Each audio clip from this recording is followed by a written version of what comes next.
在个新闻要来关心国民党的消息，国民党党主席的选战今日留口啊，不过4位候选人拢无现身，干那派代表尔。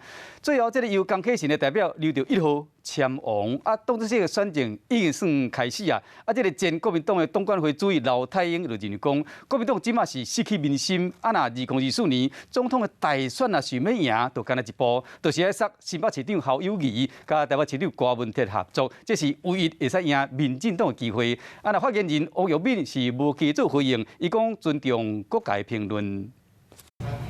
1、2、3、4，团结一致。提签好化团结国民党主席前何处留口啊？朱定宁找前副秘书长江正元，江启臣是由发言人代留。最后，江定宁留到签王，2号杜碧源，3号张亚中，4号朱立伦，4个主角拢无现身。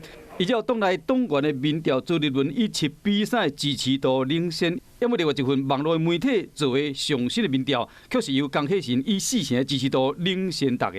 朱立伦38%对伫后边，张亚中较无1成。党主席选举民调高高低低起起伏伏了。那老实说，民调也要分，它是对于党员的民调，还是对一般社会大众民调。那我觉得民调参考就好。其实很多那种网络的投票啦，这都是参考一下。